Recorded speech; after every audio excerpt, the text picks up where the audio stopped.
Hi, I'm Steve Sadler, Chief Scientist here at Durridge, and I'm here to tell you about the basics of radon in water measurements with our instruments. Three techniques exist for making measurements of radon in discrete water samples, namely liquid scintillation counting, gamma spectrometry, and emanometry.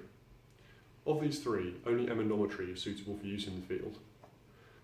It also compares favourably with the other two techniques in terms of speed and detection limit. Durridge has pioneered the use of emanometry for radon in water measurements, and it is this technique that we will focus on exclusively in this video.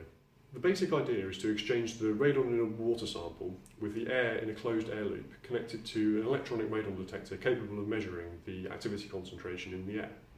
It is this technology that is employed by our Rad7 continuous radon monitor.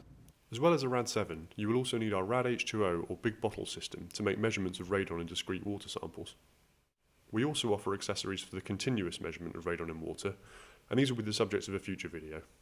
The Rad-H2O allows you to make measurements down to about 400 becquerels per metre cubed radon in water, using the Rad7's built-in 30-minute protocol and either the 40 millilitre or 250 millilitre glass sample vial. For measurements below that level, check out our big bottle system, which uses larger sample bottles like this one, and allows you to get down to about 40 becquerels per metre cubed. First, a water sample is collected in situ from the ocean, a lake, a tap, a borehole, etc. When collecting the sample, it's important to ensure that as little air as possible is trapped inside the sample vial. The easiest way to do this is to screw on the cap beneath the surface of the water. If you are sampling from a tap or faucet, a bowl can be placed in the sink and allowed to overflow. This will give you a body of water from which to sample.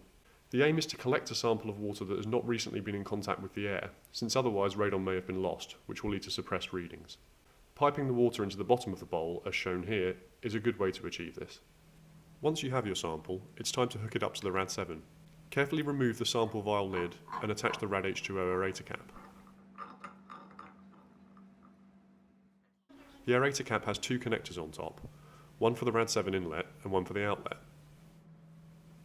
Together, these connections form a closed air loop with the Rad7's internal air pump and measurement chamber.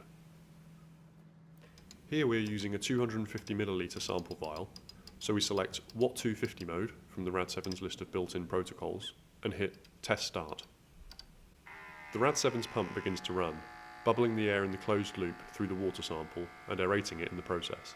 The radon dissolved in the water sample will begin to partition out into the air loop according to the Fritz-Weigle equation. This conversion is baked into the Rad7's firmware, so the instrument is able to directly output the radon in water concentration as the results come in. The Rad7's built-in Rad-H2O profile includes 5 minutes of sample aeration, followed by 5 minutes equilibration time, followed by 4 sets of 5-minute counting cycles. Including sampling, purging, and preparation time, this means that you can make a measurement roughly once every hour, or even less with experience.